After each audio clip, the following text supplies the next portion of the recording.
Dadweynaha ku nool degmooyinka Kaaraan iyo degmada Cabdicasiis waxa ay maanta nasiib u yeesheen in ay waxyaabaha ay u baahan yihiin iyo kaalinta kaga aadan labada degmo garab istaag buuxa ay ugu muujiyaan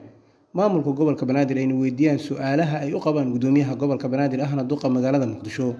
mudane Cumar Maxamuud Maxamed Cumar Filish. Kulanka wada tashiga bulshada oo markan reer Kaaraan ay martigeliyeen waxaa goobjoog ka ahaa bulsho kale oo ka socotay degmada dhigeeda ah ee Cabdicasiis ee gobolka Banaadir. marka hore waxaa hadalka qaatay odayaasha dhaqanka. waxa waaye haddii dhinac maradaadu wax uga dhigaan ama nijaaso ay ka gaarto waa khatar waaye waxa dhamay ekayna haddii meelo wax ka dhacaan meesha kale waa saameeye haddii wanaagta iyo haddii xumaantaaba in la wada tashado maanta waxay ku soo baxdaa saas mudane gudoomiye markii aan tashanay kadib waxaan go'aansanay annaga nabadgelyo inaan qaadano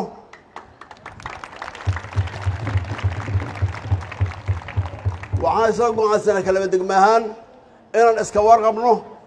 amniga hal qof kama shaqayn karo ka wada shaqayno waa nin walba madaxa madax kuduub waxaan kaloo kuu sheegaynaa gudoomiye Kaaraan yani amni darro qorshaysan kama dhacdo Kaaraan laakiin marmar waxa ka dhacay meel dad jooga waay saas waxaan kala midnahay degmooyinka kale rabshada waa ka dhacaan qaraxyana waa ka dhacaan Kaaraana qaraxyana waa ka dhacaan isku dhacyana waa ka dhacaan laakiin wax qorshaysan ma ahan sida waxyaabaha qaarkood oo degmooyinka kale waa dheertiin aan isleenahay waxaa ka mid ah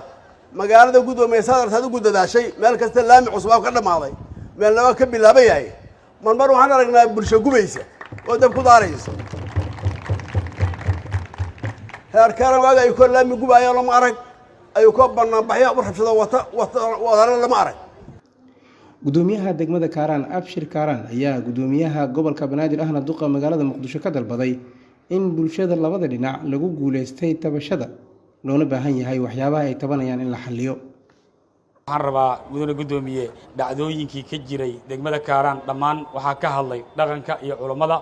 waxaan diyaar u nahay aan dhageysanaynaa taladaada iyo meesha aad noo tilmaamahaaga ayaan diyaar u nahay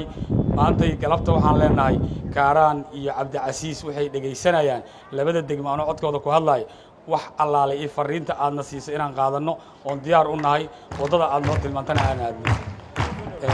taas kadib mudane gudoomiye hadal badan sii badi maayo waxaan rabaa inaad ku soo dhawaato tilmaamahaagana diyaar u nahay ku soo dhawow.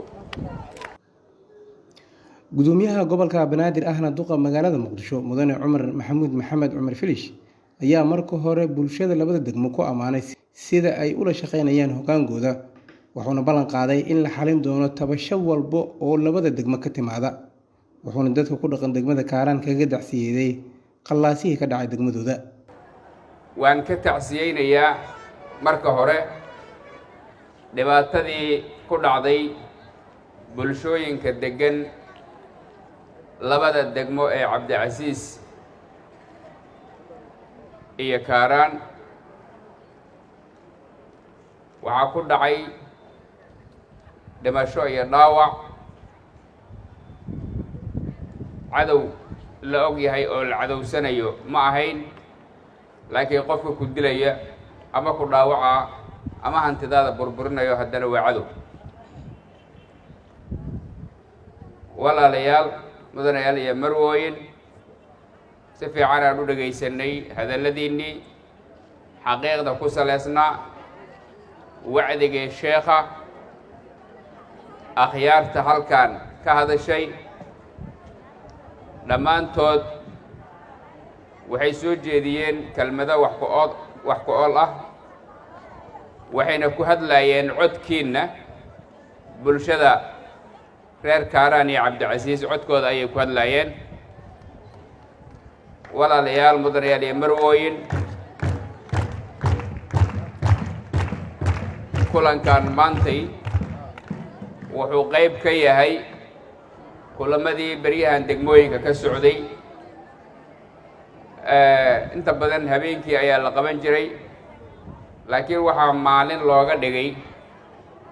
in mas-uuliyiintoodu ay badato inkastoo galabtu ay tahay waqti aad u gaaban. waxaan ka rabnaa mas-uuliyiinta labadan degmo inay dib isugu noqdaan oo dadaal dheeraad ah ay la yimaadaan marka loo baahan yahay Soomaaliya meeshay doonto ha ahaatee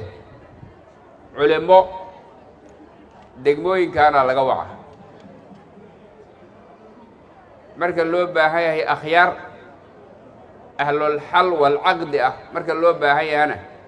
waxa laga wacaa labadan degmo kaadiriin aqoon-yahano ah ee siyaasiyiin ah soo jireen ah ee siyaasadda wax laga weydiiyo marka loo baahan yahana degmooyinkaana laga waca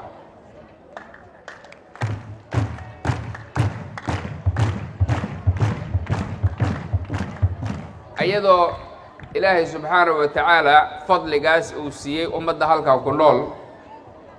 haddana waxaad mooddaa inayan war ka hayn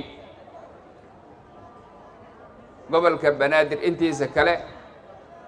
iyo dadaalada bulshadu ay wadaan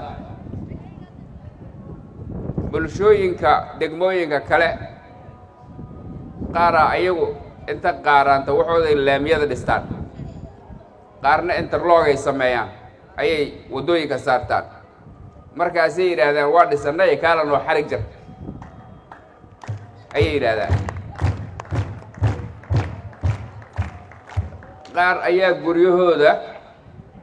si bilic badan qurux badan u dhista oo iskuulle iyo jaamacada ka dhigta iskuulladaas iyo jaamacadahaas ardadooduna halkaan ay ka baxaan ay ka tagaan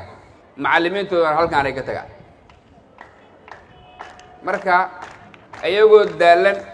oo macallinkuna daalay oo safar ku yimid dhowr degmo soo jeex ardayguna sidoo kale geliga dambe isugu imaanay